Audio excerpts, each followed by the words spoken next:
पूर्णमदः पूर्णमिदं पूर्णात् पूर्णमुदच्यते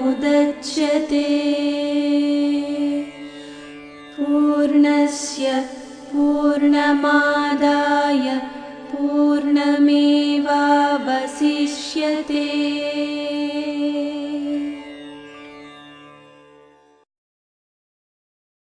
భగవద్గీత ద్వితీయ అధ్యాయం సాంఖ్యయోగం గురించి కొంత అవగాహన చేసుకోవటానికి మనం ప్రయత్నం చేద్దాం. క్రిందటి అధ్యాయం అర్జున విషాద యోగంలో అర్జునుడు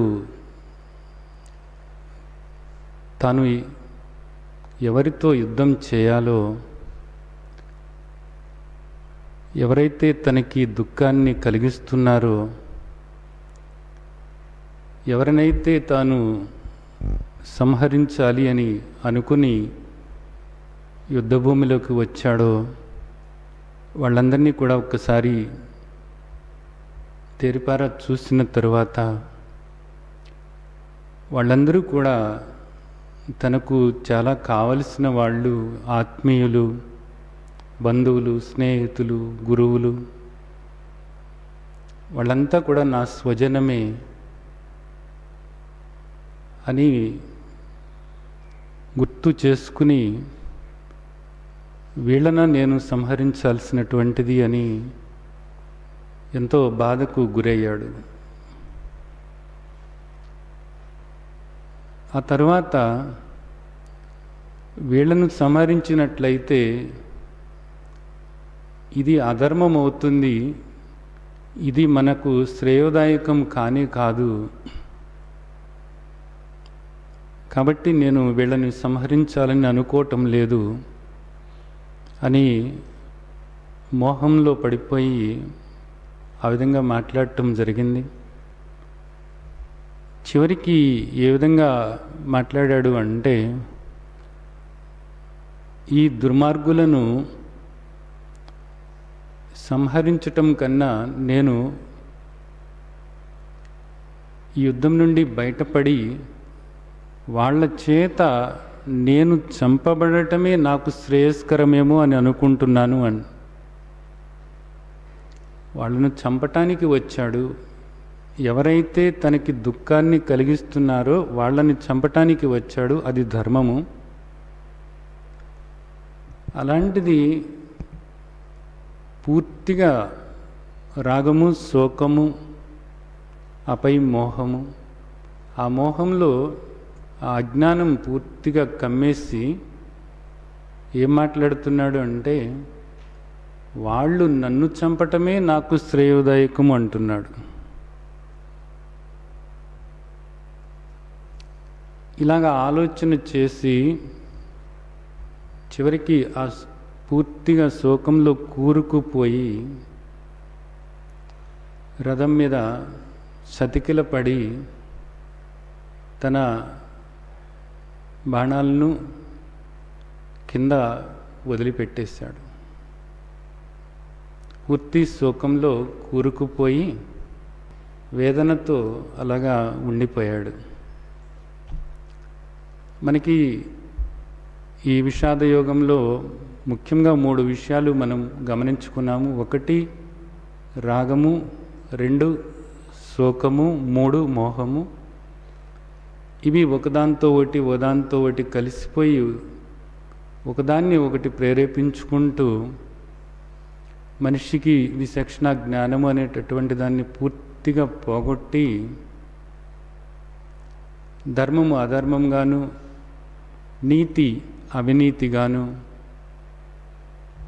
మంచి చెడుగాను ఈ విధంగా తలకిందులుగా కనపడుతుంది అన్నది మనం అర్జున విషాద యోగంలో అర్థం చేసుకున్నాం.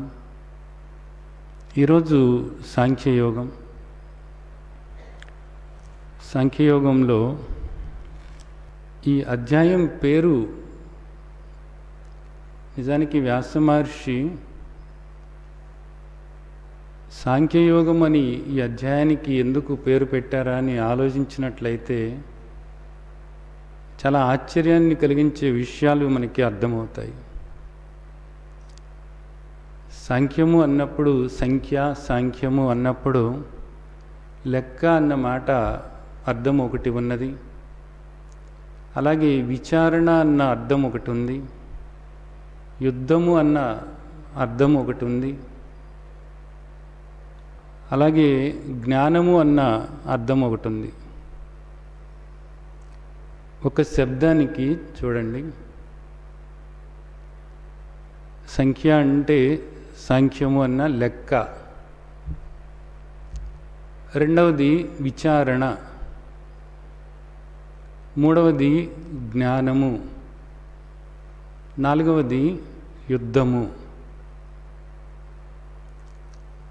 ఇక్కడ వీటిల్లో నిజానికి ఏది తీసుకున్నప్పటికీ కూడా, ఏ పదాన్ని మనం తీసుకున్నప్పటికీ కూడా ఈ అధ్యాయం నిజానికి ఇది మనకి తెలియజేస్తుంది అనేదాన్ని మనకు అర్థం చేసుకోవచ్చు. సాంఖ్య యోగము రెండు పదాలు ఇవి. సాంఖ్య అంటే ఇక్కడ జ్ఞానము అని తీసుకోవాలి. యోగా అన్న మాటకు ఇక్కడ అర్థం కర్మ అని తీసుకోవాలి. అంటే జ్ఞానము, కర్మ.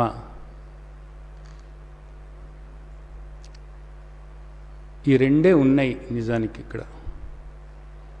భక్తి అన్నప్పటికీ, ధ్యానం అన్నప్పటికీ, ఏది అన్నప్పటికీ కూడా, రకరకాలుగా ఎన్ని విషయాలు చెప్పినప్పటికీ కూడా ముఖ్యంగా ఉన్నటువంటివి రెండే విషయాలు. ఒకటి జ్ఞానము, రెండు కర్మ. ఇక ఇప్పుడు మీరు చేసేటటువంటి భక్తి పేరుతో చేసేటటువంటి క్రియాకలాపాలు ఏవైనప్పటికీ కూడా, పూజలు కావచ్చు, నోములు కావచ్చు, వ్రతాలు కానీ, దీక్షలు కానీ, పుణ్యక్షేత్రాలకు వెళ్ళటాలు కానీ, ఉపవాసాలు చేయటాలు కానీ, ఇవన్నీ కూడా కర్మ కిందకే వస్తాయి. అలాగే జపము, ధ్యానము ఇవన్నీ కూడా కర్మ కిందకే వస్తాయి. జపము, ధ్యానము ఇవన్నీ కూడా కర్మ కిందకే వస్తాయి అన్నమాట. ఇక జ్ఞానము అనేటటువంటిది కేవలము నిన్ను గురించి నువ్వు తెలుసుకోవటమే జ్ఞానము. ఇది శ్రవణ, మనన, నిధిధ్యాసనల ద్వారా జరుగుతుంది. ఆ జ్ఞానాన్ని నీవు ఏ విధంగా తెలుసుకోవాలి అంటే శ్రవణము, మననము, నిధిధ్యాసన. సరే, ఈ మూడు మనం ఇంతకుముందు ఒకసారి మాట్లాడుకున్నాం వీటి గురించి. ఇప్పుడు ఇక్కడ ఈ అధ్యాయంలో మనం ఏం తెలుసుకోబోతున్నామంటే ఈ రెండు తెలుసుకోబోతున్నాము. సాంఖ్యము అన్నప్పుడు ఇక్కడ లెక్క తేల్చుకోవటం, కలిసిపోయి ఉన్నాయి ఈ రెండు కూడా. ఏవి కలిసిపోయి ఉన్నాయి? జ్ఞానము, కర్మ ఈ రెండు కూడా కలిసిపోయి ఉన్నాయి. కలిసిపోయి ఉన్నాయి కానీ మనకు ఈ జ్ఞానం అనేటటువంటిది ఏమిటి అనేది తెలవకుండా పూర్తిగా ఈ కర్మే మనకు కనపడుతుంది. పూర్తిగా కర్మల్లోనే కూరుకుపోయి ఉండటం అనేది జరిగింది. అది భక్తి పేరుతో కానివ్వండి, ధ్యానం పేరుతో కానివ్వండి, యోగం పేరుతో కానివ్వండి, యజ్ఞం పేరుతో కానివ్వండి, జపం పేరుతో కానివ్వండి, తీర్థయాత్రలు కానివ్వండి, ధార్మిక కార్యక్రమాలు కానివ్వండి, ఏవైనప్పటికీ కూడా ఇదంతా కర్మే. ఇప్పుడు ఈ ద్వితీయ అధ్యాయంలో మనకు మహర్షి ఈ రెంటి గురించి కూడా ఒక అవగాహన మనకు కల్పించబోతున్నారు.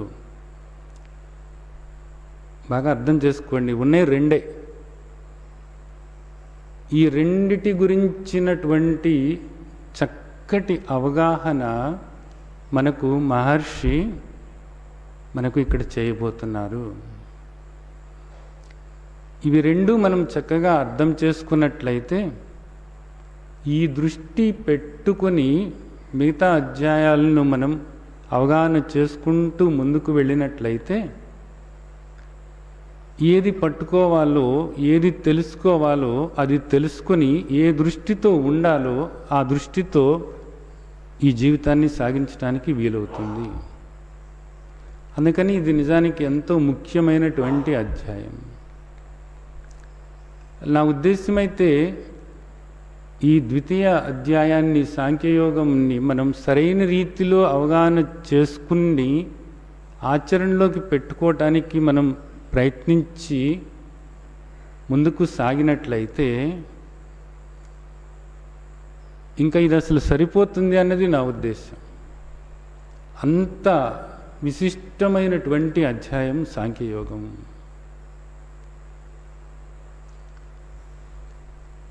ఇక్కడ లెక్క తెలుస్తున్నారు.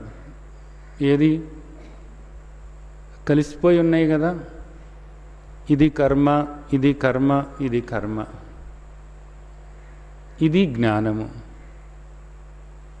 చూడండి, చిల్లర డబ్బులన్నీ కలిసిపోయి ఉన్నాయనుకోండి, మీరేం చేస్తారు? రూపాయి బిళ్ళలన్నీ ఒక పక్కకి వేరి, 2 రూపాయలన్నీ ఒకవైపు వేరి, ₹10 అంతా ఒకవైపు వేరుతారనమాట. అలా కలిసిపోయి ఉన్నప్పుడు అసలు మనకి వాటి వల్ల ప్రయోజనం కనపడదు. ఎందుకని? అలా కలిసిపోయి ఉన్నాయనుకో, నువ్వు ఎవరికన్నా ఇవ్వాలన్నా కుదరదు, అలాగే కలిసిపోయి ఎవరన్నా నీకు ఇవ్వాలన్నా కానీ కుదరదు. నీకు దీనివల్ల ప్రయోజనం రావాలి అనుకుంటే నువ్వేం చేయాలి? దేనికదే విడగొట్టాలి. అందుకని మహర్షి ముందుగానే విడగొట్టేస్తున్నారు. ఇక్కడ రెంటిని కూడా విడగొట్టేస్తున్నారు. సరే, కొంచెం ఈ శబ్దాల గురించి ఇంకా మనం ఒక అవగాహన చిన్నది ఏర్పరచుకుందాం. కర్మ అంటే ఇదంతా కూడా మారేటటువంటిది, జ్ఞానము అంటే మారినటువంటిది. ఇది ఒకటి గుర్తుంచుకోవాలి మనం. కర్మ అన్నప్పుడు ఏదైనా సరే అదంతా కూడా మారేటటువంటిదే. కేవలము జ్ఞానం మాత్రమే మారినటువంటిది. అది కూడా మనకు ఈ అధ్యాయంలో మనకు మహర్షి చెప్పబోతున్నారు. ఈ దృష్టి ఏర్పరచుకుని మనం ఈ అధ్యాయంలోకి అడుగు పెడదాం.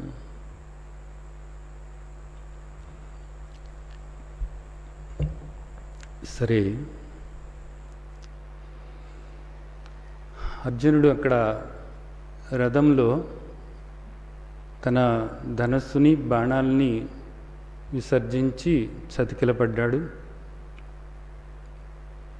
ఏం చేయలేనటువంటి ఒక నిస్సహాయ పరిస్థితి, ఏం చేయాలో తెలియనటువంటి ఒక అయోమయంలో ఉన్నాడు అర్జునుడు. ఇక్కడ సంజయ ఉవాచతో శ్లోకం మొదలవుతుంది. తం తథా కృపయావిష్టం ఆశ్రుపూర్ణ కులేక్షణం విషీదంతమిదం వాక్యం ఉవాచ మధుసూదన. ఎట్లా ఉన్నాడంట అర్జునుడు? తం తథా కృపయావిష్టం ఆశ్రుపూర్ణ కులేక్షణం విషీదంతమిదం.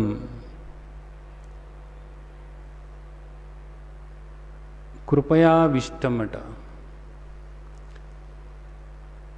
పూర్తిగా కృపలో మునిగిపోయాడట. కృప అన్నప్పుడు ఇక్కడ మనం దయా అన్న మాటని ఇక్కడ తీసుకోకూడదు. ఈ కృప అనేటటువంటిది ఎలాంటిదంటే, ఎందుకు కృప చూపిస్తున్నాడు? ఇక్కడ మనం చూసినట్లయితే కథలో, మహాభారత కథలో మనం చూసినట్లయితే ఎదురుగా తన వాళ్ళందరూ ఉన్నారు, తనకు కావలసిన వాళ్ళందరూ ఉన్నారు. తనకి దుఃఖాన్ని కలిగించేటటువంటి వాళ్ళే, తన శత్రువులే. అలాంటి వాళ్ళ పట్ల కృప అన్న మాట ఇక్కడ మాట్లాడుతున్నారు. కృపయావిష్టం అంట.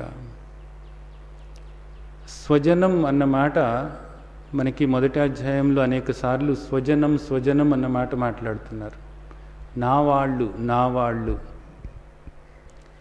నా వాళ్ళు కాబట్టి వాళ్ళను నేను చంపటం లేదు అంటున్నాడు.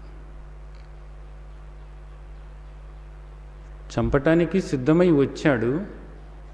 చంపటానికి సిద్ధమై వచ్చినటువంటి వాడు ఇప్పుడు ఏమంటున్నాడు అంటే, వాళ్ళు నా వాళ్ళు, నాకు బాగా కావలసినటువంటి వాళ్ళు, నాకు స్నేహితులు, సన్నిహితులు, ఆప్తులు, నాకు గురువులు, అందరూ నా వాళ్ళు, స్వజనం, నా బంధువులు.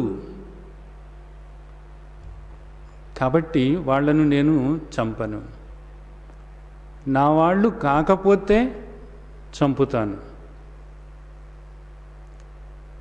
నా వాళ్ళు కాబట్టి నాకు వాళ్ళ పట్ల దయ కలుగుతుంది. ఈ దయ అనేటటువంటి మాట, ఈ కృప అనేటటువంటి మాటకు వెనకాల ఏముంది? ధర్మముందా లేక రాగముందా? ధర్మము ఉన్నట్లయితే ఇక్కడ కృప అన్న మాటకు వాళ్ళ పట్ల ఎంతో దయతో ఉన్నాడు అర్జునుడు అని మనం మాట్లాడుకోవచ్చు. కానీ ఇక్కడ ధర్మబద్ధంగా తను మాట్లాడటం లేదు. తన వాళ్ళు కాబట్టి నేను వాళ్ళను చంపను అంటున్నాడు. తన వాళ్ళు కాకపోతే చంపేయటానికి సిద్ధమే. అసలు చంపటానికే వచ్చాడు. చంపటానికి వచ్చినవాడు ఇప్పుడు నేను చంపను అంటున్నాడు. కారణం ఏమిటి? కేవలము తనవాళ్ళు కాబట్టి, ఇప్పటివరకు తనతో కలిసి ఉన్నవాళ్ళు కాబట్టి, తన బంధువులు కాబట్టి, తనకు గురువులు కాబట్టి, తనకు విద్య నేర్పిన వాళ్ళు కాబట్టి వాళ్ళను నేను చంపను అంటున్నాడు.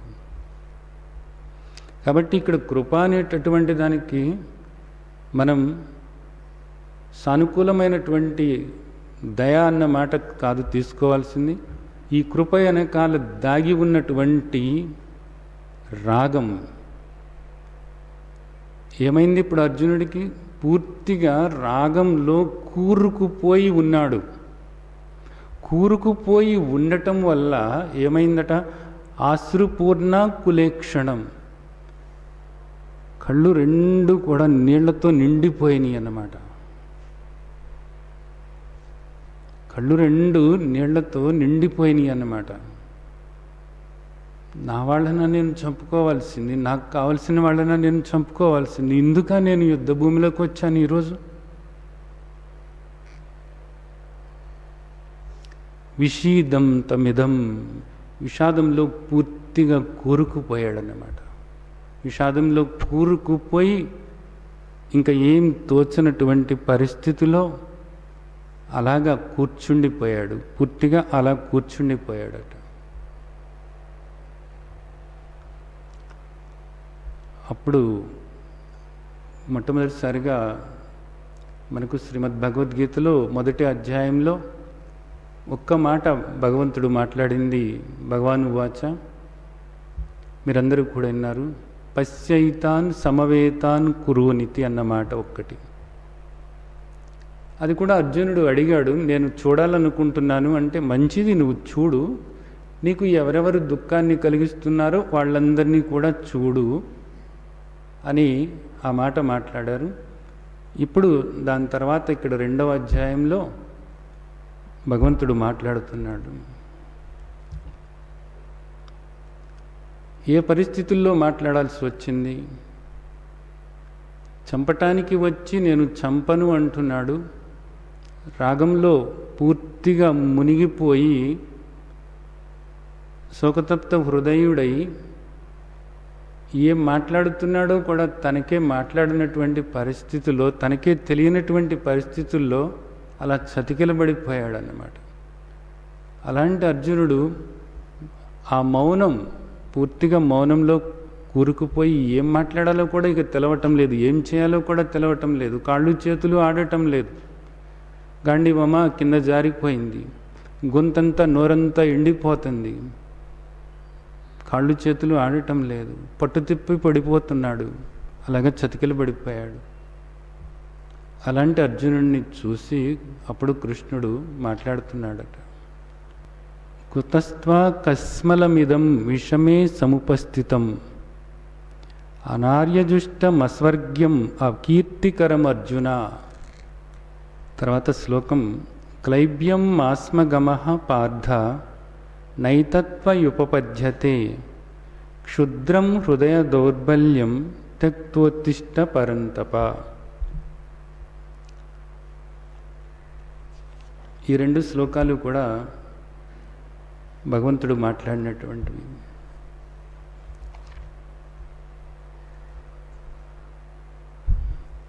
సరే, అర్జునుడి ముందు అది ఉన్నాయి. ఇప్పుడు మనం మళ్ళా మన దగ్గరకు వద్దాం. అనేక జన్మలు గడిచిపోయినాయి. అనేక జన్మలు గడిచిపోయిన తర్వాత మనం ఈ కురుక్షేత్రంలోకి వచ్చాము. కురుక్షేత్రం అంటే కర్మ చేసేటటువంటి క్షేత్రం, అదేదో కాదు క్షేత్రం, ఈ శరీరమే భగవద్గీత చెబుతుంది. ఈ దేహంలోకి వచ్చాము. ఎందుకు వచ్చాము? నిజానికి యుద్ధం చేయటానికి వచ్చాం. యుద్ధం చేసి విజయం సాధించటానికి వచ్చాము. ఎవరితో యుద్ధం చేయటానికి వచ్చాము? మన శత్రువులైనటువంటి కామక్రోధ లోభ మోహ మదమత్సరాలతో యుద్ధం చేయటానికి వచ్చాం. మన శత్రువులైనటువంటి అసుర భావాలతో యుద్ధం చేయటానికి వచ్చాం. యుద్ధం చేసి ఈ దుఃఖం నుండి శాశ్వతంగా బయటపడటం కోసం వచ్చాం. ఈ దేహంలోకి, ఈ మానవ దేహంలోకి ఎందుకోసం వచ్చామంటే కేవలం అందుకోసమే వచ్చాం. 84 లక్షల జీవరాశిలో ఈ మానవ దేహంలోకి మనం వచ్చామంటే ఇది నిజానికి మన అదృష్టం. అది ఆ భగవంతుడు మనకు ఇచ్చినటువంటి ఒక అవకాశం. ఇది కేవలం ఇందుకోసమే వచ్చాం. కానీ ఇక్కడికి వచ్చిన తర్వాత మనం ఏం చేస్తున్నాము అంటే ఈ కామక్రోధ లోభ మోహ మదమత్సరాలు, వీటికి కారణమైనటువంటి రాగద్వేషాలు, వాటికి కారణమైనటువంటి అజ్ఞానము, ఇవన్నీ కూడా నాకు కావాలి. ఇవి లేకపోతే అసలు నేను సుఖపడలేను. ఇక్కడ నా జీవితమే వీటితో ముడిపడి ఉంది. నేను ఇంత గొప్పవాడిని అవటానికి కారణం ఏంటంటే నాకు ఈ మాత్రం అహంకారం ఉండటం వల్లనే, వీటి పట్ల రాగము ఉండటం వల్లనే, కోరిక ఉండటం వల్లనే ఇవన్నీ నేను సాధించుకున్నాను. ఈ దుర్బుద్ధి ఉండటం వల్లనే, ఈ దుర్బుద్ధితో నేను ఇంతటి వాడినయ్యాను. ఈ సుఖాలన్నీ కూడా ఇదిగో వీటి వల్లనే నేను పొందుతున్నాను. ఇదిగో వీళ్ళందరూ చెప్పినటువంటి మాటల వల్లనే నేను ఇదిగో ఈ గోతులు తీసి వీళ్ళ ఆస్తులన్నీ కూడా ఆక్రమించుకుని నేను ఇంతటి వాడినయింది ఇందుకే. అందుకని వీళ్ళ మాటలు వినకుండా నేను ఎలా ఉండగలను? ఈ చాడీలు చెబుతున్నప్పుడు, ఇతరుల గురించి చెడుగా మాట్లాడుతున్నప్పుడు నాకు ఎంతో సంతోషం కలుగుతుంది. అవన్నీ నేను పోగొట్టుకొని నా జీవితాన్ని నేను ఎలా నిస్సారంగా చేసుకోగలను? ఈ విధంగా ఈ దుర్బుద్ధితో ఈ దుర్మార్గపు నడక నడవనప్పుడు ఇక నాకు ఇక్కడ అసలు జీవితం అన్నది ఏముంది ఇక్కడ? అలాగే ఈ అహంకారం అనేదే లేకుండా ఉంటే అసలు ఈ జీవితానికి అర్థం ఏముంది ఇక్కడ? ఈ అహంకారం నాకు కావాలి. ఈ భీష్మించుకున్నటువంటి అహంకారం నాకు కావాలి. ఈ చెప్పుడు మాటలు నాకు కావాలి. ఇదిగో ఈ పనికిరానటువంటివి అని నువ్వంటున్నావే, కాదు, అవి నాకెంతో పనికొచ్చేటటువంటి ఇవన్నీ కూడా నాకు కావాలి. ఈ దుర్బుద్ధి నాకు కావాలి. ఈ దురాలోచనలు నాకు కావాలి. ఈ దుర్మార్గపు పనులు నేను చెయ్యాలి. ఈ ఈర్ష్య నాకు కావాలి. ఈ అసూయ నాకు కావాలి. ఈ ద్వేషం నాకెంతో కావాల్సినటువంటిది. ఈ కపటం వల్లనే నేను ఇదిగో ఈ విధంగా ఉన్నాను అంటే నా కపటమే నాకు సహాయపడుతుంది. వీళ్ళ గురించి చెడుగా ఆలోచించటము, చాడీలు చెప్పటము, ఇవన్నీ నాకు సంతోషాన్ని కలిగించేవి. వీళ్లతోనా నేను యుద్ధం చేయాల్సింది?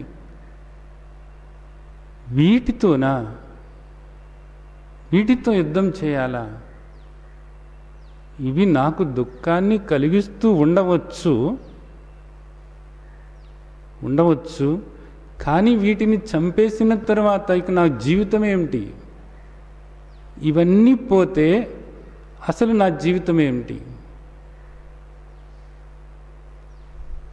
ఒక రకంగా ఈ అజ్ఞానమే నాకు ఆనందం అనుకుంటున్నాను నేను.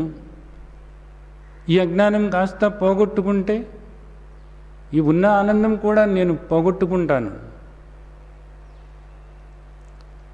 కాబట్టి నేను వీటితో యుద్ధం చేయలేను. ఇవి నన్ను చంపేసినా సరే అదే నాకు శ్రేయస్సు అంతే. నేను మాత్రం వీటిని చంపాలనుకోవటం లేదు. ఇవి నాకు దుఃఖాన్ని కలిగిస్తున్నాయి కాబట్టి చంపుదామని సిద్ధపడి వచ్చాను నేను ఈ కురుక్షేత్రంలోకి, ఈ దేహంలోకి. అనేక జన్మలు గడిచిపోయి ఎంతో దుర్భరమైనటువంటి దుఃఖాన్ని నేను అనుభవించాను కాబట్టి చివరికి తల్లి గర్భంలో కూడా బయటవరికి కూడా కనపడకుండా అజ్ఞాతంగా నేను ఎంతో దుఃఖాన్ని అక్కడ అనుభవించాను. కాబట్టి నేను బయటపడాలి అనుకుని నిజానికి ఈ లోకంలోకి వచ్చాను. ఈ దేహంతో నేను వచ్చాను. ఈ లోకంలోకి నేను వచ్చిన తరువాత ఇప్పుడు మీరు వీటిని చంపమంటే నేను ఏ విధంగా చంపగలను? నేను వీటన్నిటినీ కూడా చంపేసిన తర్వాత అసలు నాకు జీవితం అన్నది ఏమి ఉంది? ఈ అహంకారం పోతే, ఈ అజ్ఞానం పోతే ఇంకా నాకు ఏం మిగిలింది? కేవలము ఇవే నాకు నిజానికి ఎంతో కొంత సుఖశాంతులను ఇస్తున్నాయి. నేను ఇంతటి వాడిని అయ్యాను అంటే నాకు ఇదే కారణం నిజానికి. కానీ నాకు దుఃఖాన్ని కలిగిస్తున్నాయని అర్థమవుతుంది. ఏం చేయాలి ఇప్పుడు? చంపుదాము అంటే నాకెంతో కావలసినవి, ఇప్పటి వరకు నాకు ఎన్నో విధాలుగా ఉపయోగపడినటువంటివి. చంపకపోతే అప్పుడప్పుడు కాదు, నిజానికి ఎప్పుడూ కూడాను మానసిక వేదన కలిగిస్తూనే ఉన్నాయి. దుర్భరమైనటువంటి దుఃఖాన్ని మనస్సులో కలిగిస్తూనే ఉన్నాయి. వీటి ప్రభావం శరీరం మీద పడుతూనే ఉంది. రోగగ్రస్తుడను అవుతూనే ఉన్నాను.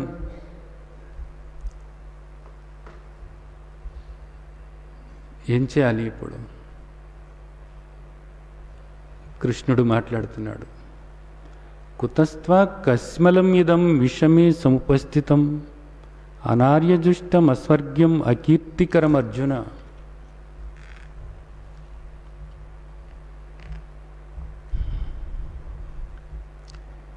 ఏమిటి ఈ సమయంలో ఇలాంటి మాటలు మాట్లాడుతున్నావు? ధర్మాధర్మ విచక్షణ కోల్పోయి ఇంగిత జ్ఞానం లేకుండా వివేకహీనుడిలాగా మాట్లాడుతున్నావేమిటి? ఎందుకు ఇంత మాలిన్యం నీకు వచ్చింది? కుతస్త్వ కస్మలం ఇదం. కస్మలం అంటే మాలిన్యం. మాలిన్యం అంటే ఏదో కాదు, అజ్ఞానమే. విషమే సముపస్థితం. ఈ సమయంలో ఇలా మాట్లాడకూడదు. ఇది ఇలా మాట్లాడటానికి తగిన సమయం కానే కాదు. యుద్ధానికి సిద్ధమై వచ్చావు. అలాగే నీకు విజయం ప్రాప్తించాలని నీకు నేను ఇక్కడ సారథ్యం వహిస్తున్నాను. నేను ఇక్కడ నీకు సారథ్యం వహించటానికి నీ రథంలో నేను కూర్చున్నాను. నీకు సారథ్యం వహించుదామని నేను ఈ రథంలో కూర్చుని నీవు విజయుడు అవ్వాలని నేను ఆకాంక్షిస్తూ ఉంటే నీవు కూడా యుద్ధం చేయటానికి ఈ కురుక్షేత్రంలోకి వచ్చి యుద్ధం చేస్తాను అని చెప్పి నీవు వచ్చి ఇప్పుడు ఏమంటున్నావు? ఇది నేను వీళ్ళతో యుద్ధం చేయను, వీళ్ళని చంపను, వీళ్ళు నన్ను చంపటమే నాకు శ్రేయస్సు అంటున్నావా? ఇంతటి అజ్ఞానం ఎందుకు ఈ సమయంలో నీకు? ఇది సరైనటువంటిదేనా? కుతస్త్వ కస్మలమిదం సముపస్థితం. ఎందుకు ఇలాంటి దానిలో, ఇంత అజ్ఞానంలో నువ్వెందుకు కూరుకుపోయావు? నువ్వు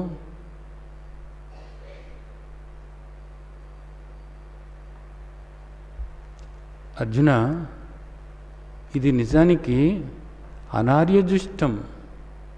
అంటే మహాత్ములు ఏదైతే చేశారో, ఆర్యులు పూజించదగినటువంటి వాళ్ళు, మహాత్ములు, మహనీయులు, ధర్మాధర్మ విచక్షణ తెలిసినటువంటి వాళ్ళు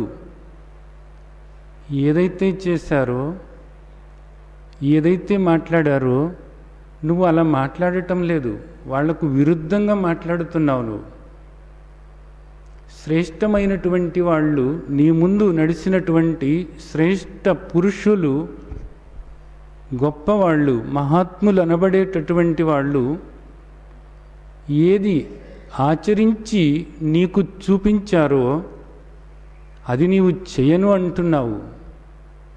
అనార్యజుష్టం. వాళ్లకు విరుద్ధంగా నువ్వు మాట్లాడుతున్నావు. అస్వర్గ్యం. స్వర్గము అన్నప్పుడు ఇక్కడ సుఖము అన్న అర్థం తీసుకోవాలి. ఇది నీకు సుఖము శాంతి కలిగించేది కాదు. ఈ శత్రువులను నువ్వు చంపకపోతే నువ్వు ఇక్కడ సుఖపడలేవు. నిరంతరము కూడా దుఃఖం దుఃఖం దుఃఖం దుఃఖం, మానసిక వేదన అనుభవిస్తూనే ఉంటావు. అస్వర్గ్యం, అకీర్తికరం. అర్జున, ఇది నిజానికి నీకు కీర్తి ప్రతిష్టలు తీసుకొచ్చేది కూడా కాదు. నిన్నందరూ కూడా అసహ్యించుకుంటారు. అర్జున, యుద్ధం చేయటానికి వచ్చావు, యుద్ధం చేయటానికి వచ్చిన వాడివి నేను చంపను అని చెప్పేసి గండివన్నీ అక్కడ పడేసి, నీ అస్త్రాలను అక్కడ పడేసి నువ్వు ఈ విధంగా మాట్లాడటం అనేటటువంటిది ఏ విధంగానూ కూడా మంచిది కాదు అర్జున, ఏ విధంగానూ కూడా మంచిది కాదు. 3 విషయాలు ఇక్కడ మనకు చెప్పారు. అనార్యజుష్టం, అస్వర్గ్యం, అకీర్తికరం.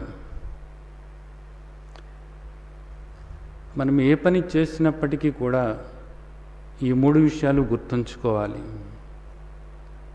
ఏయి ఆ 3 విషయాలు? మన ముందు నడిచినటువంటి గొప్పవాళ్ళు ఏ విధంగా నడిచారో, వాళ్ళ ఆలోచనలు ఏ విధంగా ఉన్నాయో, వాళ్ళ మాటలు ఏ విధంగా ఉన్నాయో, వాళ్ళ చేతలు ఏ విధంగా ఉన్నాయో, వాటిని మనం అవగాహన చేసుకుని వాళ్ళ ప్రకారంగా నడవటం అనేటటువంటిది మనకు శ్రేయస్సు. ఆర్యులు అంటే గొప్పవాళ్ళు అనేది ఇక్కడ మనం తీసుకోవాలి. అలాంటి గొప్పవాళ్ళు, శ్రేష్టమైనటువంటి వాళ్ళు ఎవరైతే ఉన్నారో వాళ్ళని ఆదర్శంగా తీసుకోవాలి. వాళ్ళు నడిచినటువంటి నడకకు విరుద్ధంగా మనం నడవకూడదు ఎప్పుడు కూడా.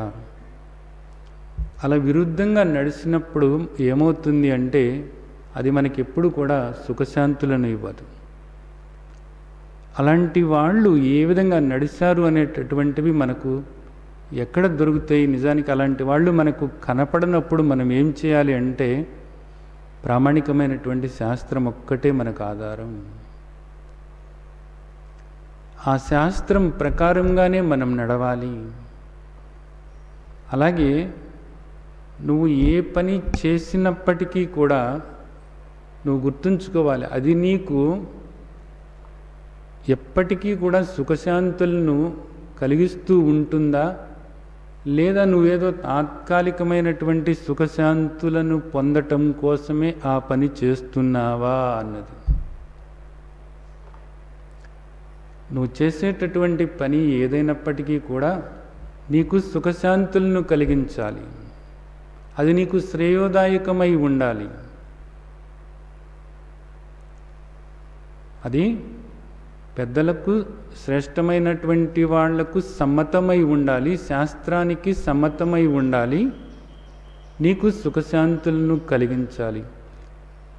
సరే నాకు సుఖశాంతులను కలిగిస్తుంది అని చెప్పేసి నీ ఇష్టం వచ్చిన పనులు నువ్వు చేసుకుంటూ పోతే ఈరోజు సమాజంలో అందరూ అలాగే చేస్తున్నారు. నాకు సుఖశాంతులే ముఖ్యము, ఇక్కడ నా సౌఖ్యమే ముఖ్యము అని అటు శాస్త్రాన్ని వదిలిపెడుతున్నారు. శ్రేష్టమైనటువంటి వాళ్ళు ఏ నడక నడిచారో దాన్ని అర్థం చేసుకుని అలా నడవాలని అనుకోవటం లేదు. కేవలము తన సుఖశాంతులనంతే, కేవలము తన గురించి ఆలోచించటమే అన్నది జరుగుతుంది. దీనివల్ల ఏమవుతుంది? అకీర్తికరం అర్జున, నీ కీర్తి ప్రతిష్టలకు భంగం వాటిల్లుతుంది. ఈ రోజున మనం సమాజంలో చూసినట్లయితే కేవలము వాళ్ళ సంపద, వాళ్ళ భోగభాగ్యాలు, వాటి గురించి ఆలోచించుకుంటూ వాటిని పెంచుకోవటానికి ప్రయత్నిస్తున్నటువంటి వాళ్ళందరూ కూడా అపకీర్తి పాలవుతున్నారు అన్నది మనకు అర్థమవుతుంది. అపకీర్తి పాలవుతున్నారు అన్నది శ్రీమద్ భగవద్గీతలో చెప్పినటువంటి ఈ 3 విషయాలు కూడా మనం ఎప్పుడు ఏ పని మొదలు పెట్టాలన్నప్పటికీ కూడా పెద్దలు ఏ విధంగా నడిచారు అన్నదాన్ని ఒకసారి గమనించుకోవటం అనేది అవసరం. వాళ్లకు అది సమ్మతమా కాదా అన్నది అర్థం చేసుకోవటం చాలా అవసరం. అలాగే ప్రామాణికమైనటువంటి శాస్త్రం ఏదైతే ఉందో శాస్త్రం ప్రకారంగా మనం నడుస్తున్నామా లేదా అనేది చూసుకోవటం అన్నది చాలా అవసరం. అలాగే అది మనకు ఎప్పుడూ కూడా సుఖశాంతులను కలిగించాలి. ఎట్టి పరిస్థితుల్లోనూ కూడా అది మనకు దుఃఖాన్ని కలిగించకూడదు. ఇది 2వ విషయం. 3వ విషయం, ఎప్పుడు కూడా అది మనకు అపకీర్తి తీసుకురాకూడదు. మనం తలవంచుకునేటటువంటి పరిస్థితి ఎప్పుడు కూడా రాకూడదు. మనం సిగ్గుపడే పరిస్థితి ఎప్పుడు రాకూడదు. గుర్తుంచుకోవాల్సినటువంటి విషయం. ఎందుకు నువ్వు మరి ఇలా చేస్తున్నావు? ఎందుకు ఇలాంటి సమయంలో ఈ దేహంలోకి నువ్వు వచ్చావు కదా, ఈ దేహంలోకి వచ్చి ఇప్పుడు ఎందుకు ఈ మోహం నీకు? నువ్వు అంతకుముందు జన్మలలో పశువుగానో పక్షిగానో క్రిమిగానో కీటకంగానో ఉన్నావనుకో, అప్పుడు నిజంగానే నీకు అవకాశం లేదు, నువ్వు యుద్ధం చేయలేవు. కానీ ఇప్పుడు నీకు యుద్ధం చేయటం కోసమే ఈ కురుక్షేత్రం వచ్చింది, ఈ మానవ దేహం వచ్చింది. వచ్చిన తరువాత నువ్వెందుకు ఇప్పుడు ఈ విధంగా మాట్లాడుతున్నావు? ఎందుకు ఈ మాలిన్యం? ఎందుకు ఈ అజ్ఞానం? క్లైబ్యం ఆస్మగమః పార్థ నైతత్వయోపపద్యతే క్షుద్రం హృదయ దౌర్బల్యం త్యక్తోత్తిష్ట పరంతప. ఎందుకు ఈ ఊగిసలాట? యుద్ధం చేయటానికి వచ్చావు కదా, ఇప్పుడు నేను చేయను అంటావేంటి? అనేక జన్మలు గడిచిపోయిన తర్వాత ఈ దేహంలోకి నువ్వు వచ్చావు, ఈ కురుక్షేత్రంలోకి నువ్వు వచ్చావు. వచ్చిన తర్వాత నేను యుద్ధం చేయను అంటున్నావు. పైపెచ్చు ఏది ధర్మమో అది అధర్మము అంటున్నావు, ఏది అధర్మమో అది ధర్మము అంటున్నావు. ఎందుకు ఈ మోహంలో ఈ విధంగా నువ్వు కూరుకుపోయావు?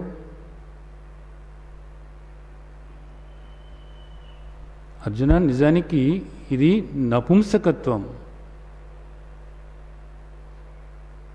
ఇది నీలాంటి వాడు మాట్లాడాల్సినటువంటి మాట కాదు. నీవు ఈ విధంగా మాట్లాడుతున్నావు. ఇది నిజానికి చాలా నీచమైనటువంటిది. నీవు తీసుకునేటటువంటి నిర్ణయం చాలా నీచమైనటువంటిది. హృదయ దౌర్బల్యం. నీ మనస్సు ఎంతో బలహీనమైపోయింది. నిజానికి ఒక దౌర్బల్యానికి లోనైపోయావు. నువ్వు ఒక పిరికివాడిలాగా మాట్లాడుతున్నావు. పూర్తిగా కుంగిపోయావు. ఇక్కడ బేలతనంతో మాట్లాడుతున్నావు. ఇది నిజానికి నీకు తగునా అర్జున?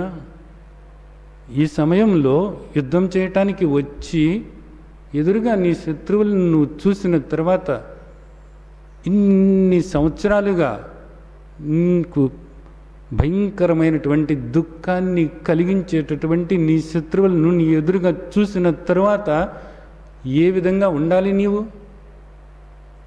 ఆ పౌరుషాగ్ని అనేటటువంటిది నీలో రగులుతూ ఉండాలి. ఈ పాటికే నిజానికి విజృంభించి ఈ శత్రువులందరినీ కూడా సంహరించటానికి నీవు నీ పరాక్రమాన్ని చూపించాల్సినటువంటి ఈ సమయంలో ఈ విధంగా మాట్లాడుతున్నావా? ఇది నిజానికి నపుంసకుడిలాగా నువ్వు మాట్లాడుతున్నావా? ఎందుకు ఈ విధంగా కుంగిపోయావు? ఎందుకు ఈ మానసిక దుర్బలత్వం? ఒక చవటలాగా, ఒక దద్దమ్మలాగా నువ్వు ప్రవర్తించుతున్నావే.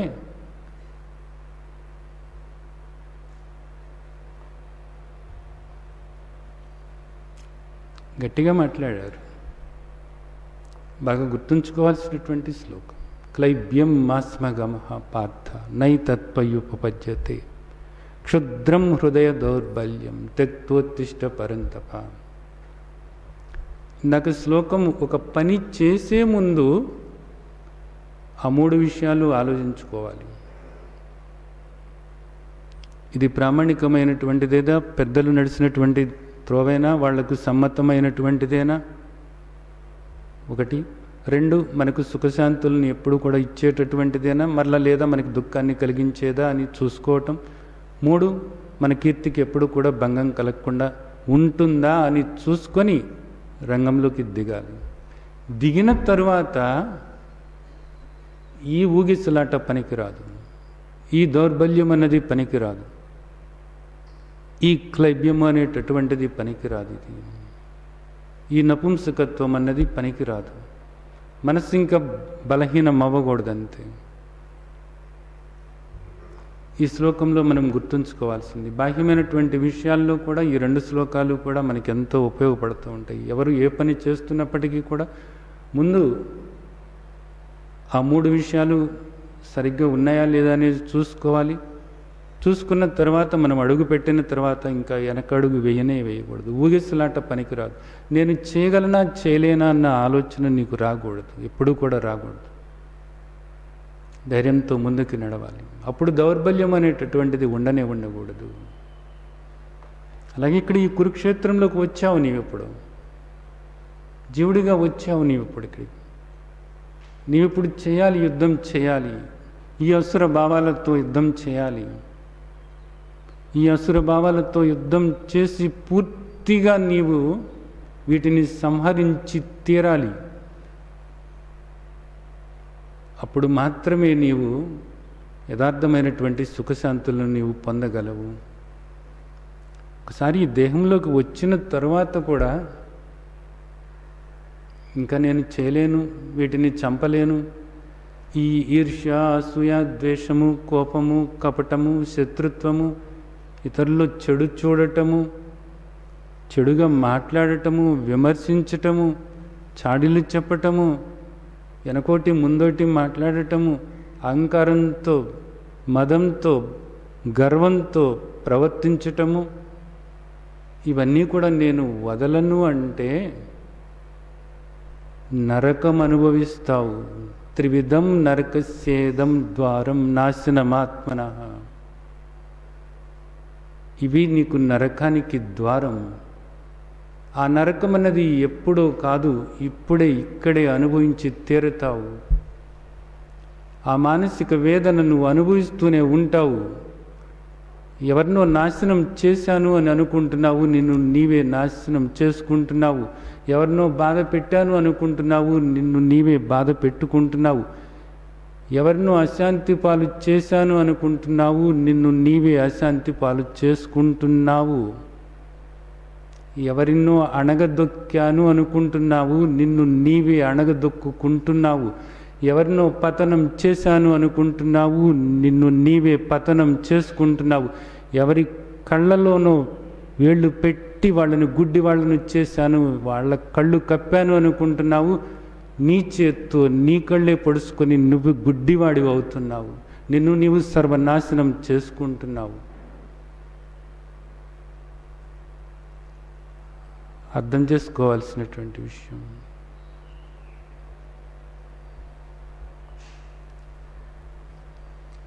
ఈ 2 శ్లోకాలు కూడా భగవంతుడు చెప్పినటువంటి శ్లోకాలు.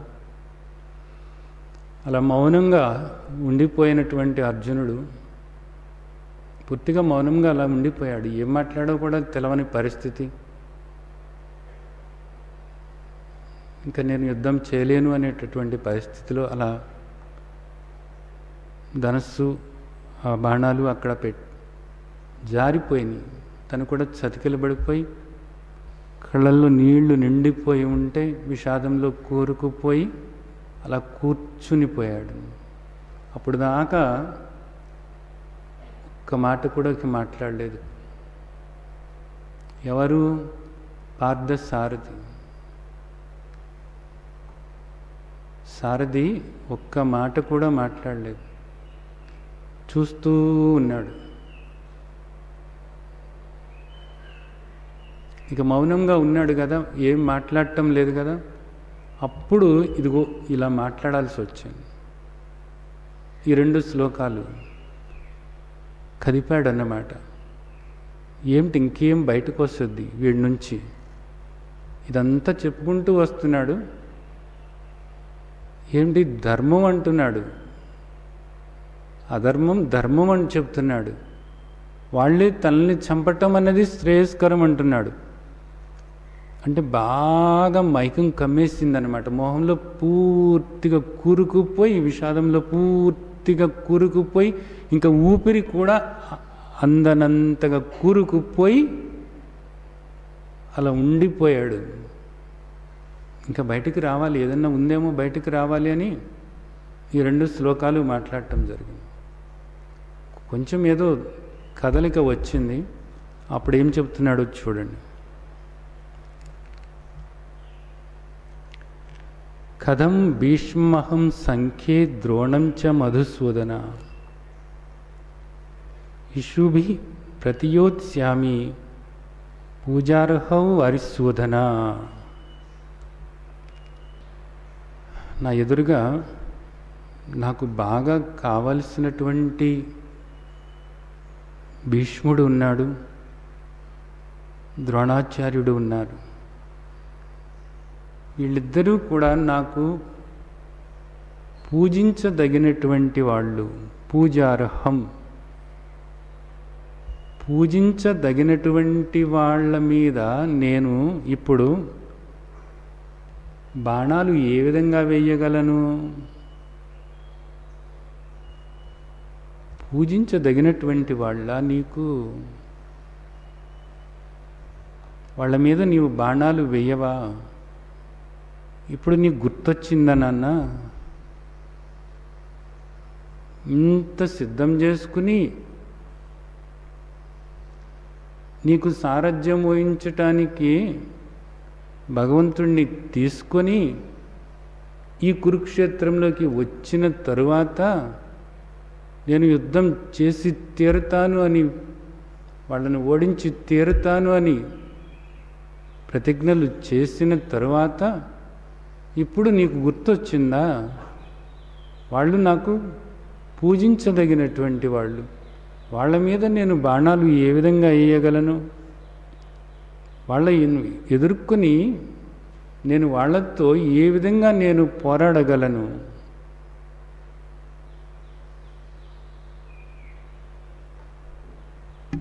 మనసు చూడండి,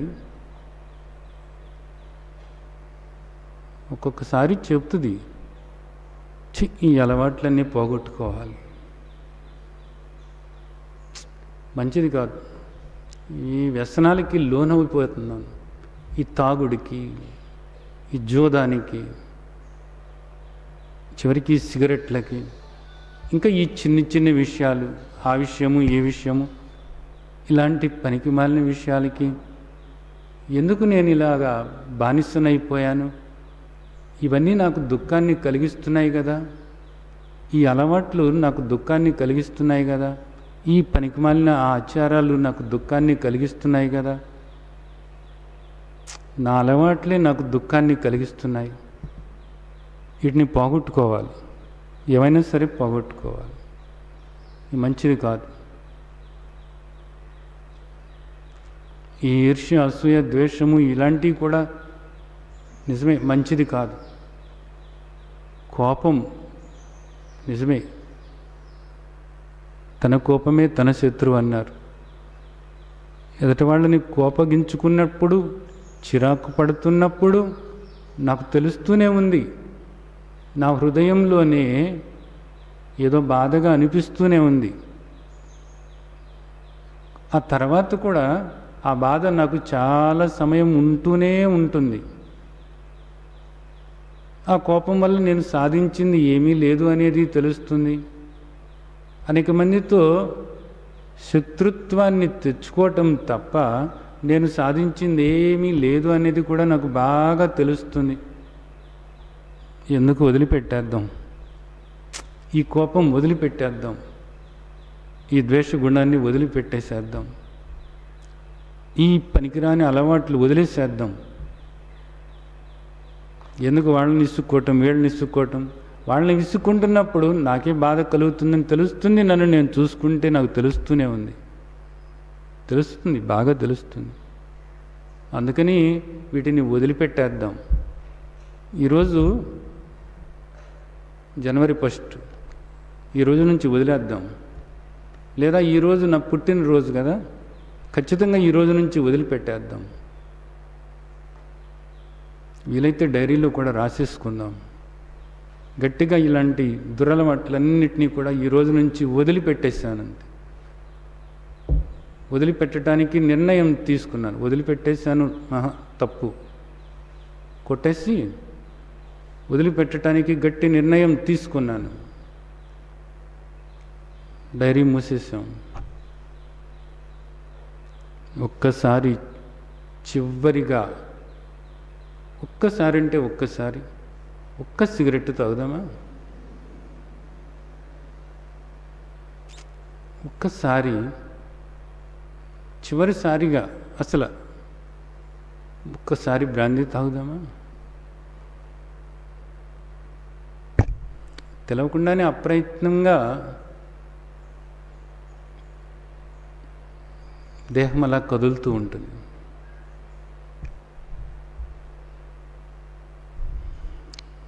చంపాలి అని ఎన్నిసార్లు అనుకోలేదు, చంపాలి అని ఎన్నిసార్లు అనుకోలేదు. ఈ దురలవాట్లను, ఈ దురాలోచనలను, మనకు హాని కలిగించేటటువంటి ఈ శత్రువులను, ఈ కామక్రోధ లోభ మోహ మదమత్సరాలను, వాటికి కారణమైనటువంటి రాగద్వేషాలను ఎన్నిసార్లు చంపాలని అనుకోలేదు. చంపగలిగామా? అదే పరిస్థితి ఇక్కడ. ఇవన్నీ నాకు పూజించటానికి అర్హులైనటువంటి వీటిని, ఇంత గొప్ప వాటిని ఏమిటి భీష్మించుకున్నటువంటి ఈ అహంకారము నిన్ను ఈ కర్మకాండలలో కూరుకుపోయేలాగా చేసి మరల జన్మలకు కారణమవుతూ ఆ ఫలాలు అనుభవించుతూ జన్మలు తీసుకుంటూ ఉండేలాగా నీకు చెప్తున్నటువంటి శాస్త్రం, ఆచారాలు, దురాచారాలు, ఆచారాలు సదాచారాలు కాదు, దురాచారాలు. వీటిని వదలనంటావా నీవు? ఇప్పుడు ఇవి నాకు కావలసినవి అంటున్నావు. ఏ కర్మకాండలైతే, ఏ ఆచారాలైతే నీకు దుఃఖాన్ని కలిగించటానికి మరలా జన్మలకు కారణమవుతున్నాయో అలాంటి ఆచారాలను నువ్వు వదలను అంటున్నావు. అలాంటి మాటలు చెప్పేటటువంటి మాటలు వినవద్దు అంటే అవి నేను వదలను అంటున్నావు. భీష్మించుకొని కూర్చున్నటువంటి ఈ అహంకారాన్ని వదలను అంటున్నావు. ఈ రెండూ కూడా నీకు ఎంతో గొప్పగా కనపడుతున్నాయి. వీటిని నేను పూజిస్తాను అంటున్నావు, వీటిని నేను కాపాడుకుంటాను అంటున్నావు. అదే చెప్తున్నాడు. పూజార్హం హరిశోధన అంట. హరిశోధన అన్న మాటకు అర్థం ఏమిటంటే, శోధన అంటే వధించటము, పోగొట్టటం. హరి అన్న మాటకు హా కాదు ఆ. హరి అన్న మాటకు అర్థం ఏంటంటే శత్రువులు. శత్రువులను సంహరించటము. నువ్వు నీ శత్రువుల్ని సంహరించినట్లే కనపడుతున్నావు. నా శత్రువులను నేను సంహరించలేకపోతున్నాను. నా శత్రువులు నాకు పూజార్హులై ఉన్నట్లుగా నాకు కనపడుతున్నది. అందుకని ఇక్కడ ఈ మాట మాట్లాడారు వ్యాస మహర్షి. కథం భీష్మం అహం సంఖ్యే ద్రోణం చ మధుసూదన ఇష్యుభి ప్రతియోత్స్యామి పూజార్హం హరిశోధన. హరిశోధన, ఓ కృష్ణ పరమాత్మ, ఓ జగద్గురువు, నీవు శత్రువులను జయించావు. కానీ నా శత్రువులు నాకు పూజారుకుల్లాగా ఉన్నారు. వాళ్ళను నేను జయించలేకపోతున్నాను. వాళ్ళతో యుద్ధం చేసి వాళ్ళను చంపాలి అన్న ఆలోచన కూడా నాకు దుఃఖాన్ని కలిగిస్తుంది. నా దేహం పట్టు తప్పిపోతుంది, నా నోరు ఎండిపోతుంది, చేతులు వణికిపోతున్నాయి, నా గండివం కింద పడిపోయింది. వాళ్ళే నన్ను చంపటం అన్నది మంచిదేమో అనిపిస్తుంది. ఏది ఈ అహంకారము, నీకు దుఃఖాన్ని కలిగించేటటువంటి ఈ ఆధ్యాత్మికం పేరుతో నువ్వు నడిచేటటువంటి ఈ నడక, ఈ కర్మకాండలు, ఇవన్నీ కూడా నీకు అవే నిన్ను చంపటం అనేటటువంటిది నీకు శ్రేయస్సులాగా కనపడుతుంది. తర్వాత ఏమంటున్నాడో చూడండి.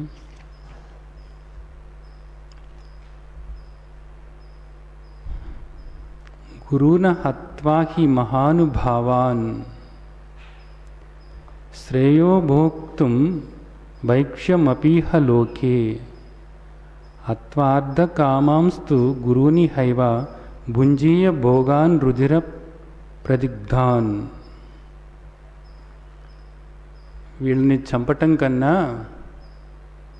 ఈ మహానుభావులను, ఏ మహానుభావులను, నాకు దుఃఖాన్ని కలిగిస్తూ ఉన్న నా శత్రువులను, నాకు దుఃఖాన్ని కలిగించేటటువంటి నా శత్రువులను నాకు ఇప్పుడు మహానుభావుల్లాగా కనపడుతున్నారు, నా వాళ్ళులాగా కనపడుతున్నారు.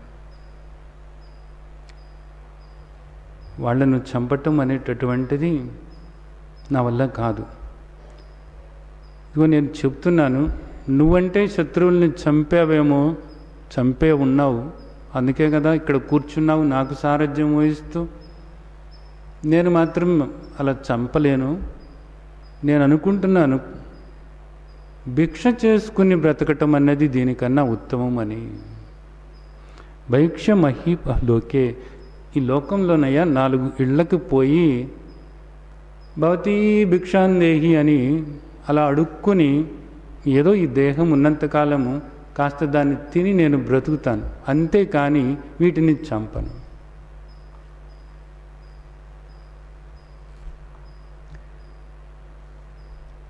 ఎందుకనే తెలుసా? వీళ్ళని చంపేశాననుకో, వీళ్ళని చంపేసిన తర్వాత నేను పొందేటటువంటి అర్ధకామాలు, హత్వా అర్ధకామాంస్తు, అర్ధకామాలు, భోగాన్ రుధిర ప్రదిగ్ధాన్, అవన్నీ కూడా రక్తంతో కూడినటువంటివి. వీళ్ళని చంపేసిన తరువాత నాకు వచ్చేటటువంటి అర్ధకామాలు అంటే నేను కోరినటువంటివి, అలాగే నా సంపద, నాకు లభించేటటువంటి సంపదలు, నేను పొందబోయేటటువంటి భోగభాగ్యాలు, ఇవన్నీ కూడా ఎలాంటివంటే రక్తపు కూడు లాంటివి. అలాంటి రక్తపు కూడు నేనెందుకు తినాలి? అందుకని నేను అనుకుంటున్నాను గురుగారు, నేను అనుకుంటున్నాను ఏమనంటే, వీటిని నేను చంపను కానీ పోయి నేను భిక్ష చేసుకు బ్రతుకుతానయ్యా. 4 ఏళ్లలో భవతి భిక్ష అందేహి అనుకుంటూ తిరిగితే ఎవడొకడు ఇంత ముద్ద పెట్టకపోడు. నేను భిక్ష చేసుకుని బ్రతుకుతాను. ఇక్కడ కూడా మళ్ళీ తప్పుడు మాట మాట్లాడుతున్నాడు. ఎందుకు తప్పు మాట మాట్లాడుతున్నాడు అంటే, భిక్ష చేసుకోవటము అనేటటువంటిది గృహస్థుల ధర్మం కాదు. తాను గృహస్థుడై ఉన్నాడు, పైపెచ్చు క్షత్రియుడై ఉన్నాడు. భిక్ష చేసుకోవటానికి ఎవరికి అవకాశం అంటే బ్రహ్మచారికి అవకాశం, సన్యాసికి అవకాశం, వాళ్ళిద్దరికీ అవకాశం అన్నమాట. కానీ గృహస్థాశ్రమంలో ఉన్నటువంటి వాడికి భిక్ష చేసుకోవటం అనేటటువంటిది ధర్మం కాదు, అది అధర్మం. ఎందుకనంటే మిగతా 3 ఆశ్రమాల వాళ్ళని, అంటే బ్రహ్మచార్యాశ్రమము, వానప్రస్థాశ్రమము, సన్యాసాశ్రమము, ఈ 3 ఆశ్రమాల్లో వాళ్ళని కూడా పోషించవలసినది ఎవరు అంటే గృహస్థాశ్రమంలో ఉన్నవాళ్ళు అన్నది. కానీ నువ్వు గృహస్థుగా ఉన్నప్పుడు నువ్వు భిక్ష ఇవ్వాలి వాళ్ళ ముగ్గురికి. అలాంటిది వీడేం మాట్లాడుతున్నాడు? నేను ఇప్పుడు భిక్ష చేసుకుని బ్రతుకుతాను అంటున్నాడు. అంటే మోహంలో కూరుకుపోయినటువంటి వ్యక్తికి ఏం మాట్లాడుతున్నాడో అర్థం కాదంతే. అజ్ఞానం బాగా పూర్తిగా కళ్ళు కనిపించనంతగా పడితే, ఎవరికైనా సరే దానిలో అంతగా చీకట్లో కూరుకుపోతే ఏం మాట్లాడతారో ఏం చేస్తారో ఇక వాళ్ళకే తెలియదన్నమాట. వాళ్ళ కళ్ళని వాళ్ళే పొడుచుకుంటూ ఉంటారు అంతే. ఎంత తేడాగా మాట్లాడుతున్నాడో చూడండి. మొహంలో కూరుకుపోయినప్పుడు ఎలాంటి మాటలు వస్తాయో అర్థం చేసుకోవాలి ఇక్కడ మనం. సరే, ఇక్కడ ఏమంటున్నాడంటే, హత్వా అర్ధకామాంస్తు గురుని హైవ భుంజీయ భోగాన్ రుద్ర ప్రజ్ఞాన్. నాకు వచ్చేటటువంటి ఆ అర్ధకామాలు అంటే ఆ భోగభాగ్యాలు, ఆ సంపద, అదంతా కూడా రక్తంతో కలిసినటువంటిది. వాటిని కదా నేను అనుభవించాల్సింది, అవి నాకెందుకు? వీడి గొడవంతా కూడా ఎక్కడుంది అసలు? ఇప్పుడు ఇక్కడ అర్ధకామాల్లో ఉంది. పెళ్లి చేసుకున్నప్పుడు ఒక మంత్రం చదువుతారు, ధర్మ అర్ధ కామ మోక్ష. ధర్మేశ అర్ధేశ కామేశ మోక్షేశ నాతిసరామి అని 4 పురుషార్థాలు. అంటే ఒక మనిషి ఈ పురంలోకి వచ్చిన తర్వాత, ఈ నవద్వార పురంలోకి వచ్చిన తర్వాత, నవద్వారపురం ఈ దేహం, ఈ మానవ దేహంలోకి వచ్చిన తరువాత జీవుడమైనటువంటి నీవు సాధించాల్సినటువంటివి, సంపాదించుకోవాల్సినటువంటివి 4 ఉన్నాయి. ధర్మ అర్ధ కామ మోక్ష.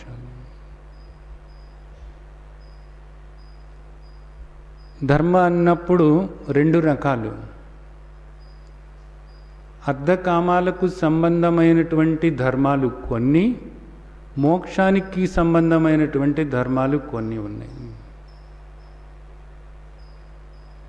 ఆ ధర్మాలను నువ్వు తెలుసుకోవాలి. అర్ధకామాలు, అర్ధకామ అన్నప్పుడు అర్ధము అంటే సంపాదన, కామము అంటే కోరికలు. మన దేహం ఉంది కాబట్టి దేహం పోషించుకోవటానికి కొన్ని కోరికలు మనకు ఉంటాయి, తప్పకుండా ఉంటాయి. దేహాన్ని సుఖంగా ఉంచుకోవాలి అన్నప్పుడు కొన్ని కోరికలు ఉంటాయి, కొన్ని అవసరాలు ఉంటాయి. ఆ అవసరాలు తీరటానికి కొంత సంపాదన కావాలి. ఇది ఎప్పుడైనా ఎవరికైనా తప్పదు. ఇవి అర్ధకామాలు. ఈ అర్ధకామాలు ఏ విధంగా నువ్వు పొందాలి అంటే నీ కోరికలు ఎలాంటి కోరికలై ఉండాలి? ధర్మబద్ధమైనటువంటి కోరికలు ఉండాలి నీకు. ఆ కోరికలు నెరవేర్చుకోవటానికి నీవు చేసేటటువంటి పనులు, అలాగే నీవు పొందేటటువంటి సంపద అది కూడా ధర్మబద్ధమై ఉండాలి. అంటే నీ అర్థము అంటే సంపద ధర్మబద్ధమై ఉండాలి, నీ కోరికలు ధర్మబద్ధమై ఉండాలి. ఆ విధంగా నువ్వు ఆ అర్ధకామాలను ధర్మబద్ధంగా నీవు తీసుకున్నట్లయితే నీవు మోక్ష ధర్మాలను తెలుసుకొని మోక్షం పొందటానికి నీకు అర్హత ఉంటుంది. అందుకని మనకు పెద్దవాళ్ళు దాన్ని ఏం చేశారంటే ఈ అర్ధకామాలను మధ్యలో పెట్టారు. ముందు ధర్మము, చివరికి మోక్షము. ఈ ధర్మము అనేటటువంటిది మోక్షానికి సంబంధమైనటువంటి ధర్మాలు, అలాగే ఈ అర్ధకామాలను నీవు పొందటానికి ఏ ఏ ధర్మాలను ఆచరణలో పెట్టుకోవాలో ఆ ధర్మాలు, అలాగే నీకు బాహ్యమైనటువంటి దేహం ఉంది, దేహానికి సంబంధమైనటువంటి ఇక్కడ అనేక వ్యక్తులతో నీకున్నటువంటి సంబంధ బాంధవ్యాలు ఏవైతే ఉన్నాయో వాళ్ళతో నీవు ఏ విధంగా వ్యవహరించాలి అనేటటువంటిది కూడా ధర్మమే అయి ఉన్నది. ఇలాంటి బాహ్యమైనటువంటి ధర్మాలు ఇక్కడ ఏమంటున్నాడు ఈయన? ఏమంటున్నాడు? కేవలం అర్ధకామాల గురించి మాట్లాడుతున్నాడు. ఈ అర్ధకామాలు, నేను పొందబోయేటటువంటి అర్ధకామాలు రక్తసిక్తమై ఉంటాయి. నాకెప్పుడు కూడా వాళ్ళే గుర్తొస్తూ ఉంటారు. నేను వాటిని అనుభవిస్తున్నప్పుడు నాకు వాళ్ళు గుర్తొస్తూ ఉంటారు. అలాంటి రక్తపు కూడు నేనేమి తినను అంటున్నాడు అన్నమాట. ఇప్పుడు మన దగ్గరకు వస్తే మన పరిస్థితి ఏమిటి? ఈ ధర్మం గురించి మనం పట్టించుకోం, ఈ మోక్షం గురించి ఇక్కడ పట్టించుకోం. కేవలము అర్ధకామాల మీదే దృష్టి. ఈ అర్ధకామాలు అనేటటువంటివి ఈరోజు మనిషి ఏ విధంగా సంపాదించుకుంటున్నాడు? కోరిక ధర్మబద్ధమైన కోరికేనా? ఆ కోరిక తీర్చుకోవటానికి నువ్వు పొందుతున్నటువంటి సంపద ఏదైతే ఉందో ఈ సంపద ధర్మబద్ధమైనటువంటిదేనా? అహంకారాన్ని చంపేస్తే, అజ్ఞానాన్ని పోగొట్టుకుంటే, రాగద్వేషాలను పోగొట్టుకుంటే, వాటి వల్ల కలిగేటటువంటి కామక్రోధ లోభ మోహ మదమత్సరాలను పోగొట్టుకుంటే, ఈర్ష్య అసూయ ద్వేషము కోపము కపటము శత్రుత్వము వీటన్నిటిని పోగొట్టుకుంటే అప్పుడు నీవు పొందేటటువంటి అర్ధకామాలు అవి అంత రుచిగా అనిపించటం లేదు. అవి నీకు సంతృప్తిగా అనిపించటం లేదు. కేవలము అర్ధకామాల మీదే దృష్టి ఉన్నప్పుడు వాటిని సంహరించటం అన్నది కూడా కుదరదు. గుర్తుంచుకోండి. అందుకే పెద్దలు చెప్తారు, ధర్మో రక్షతి రక్షితః అని. ధర్మాన్ని రక్షించు, ఆ ధర్మమే నిన్ను రక్షిస్తుంది. వ్యాసమహర్షి చెప్తారు, ఊర్ధబాహురిరోమేష నచ కచ్చి శృణోతి మే ధర్మాదర్ధచ్చ కామచ్చ సకిమర్థం న సేవ్యతే అంటారు. నేను చేతులు చాసి ప్రార్థిస్తున్నాను, ఎవరు నా మాట వినిపించుకోవటం లేదే.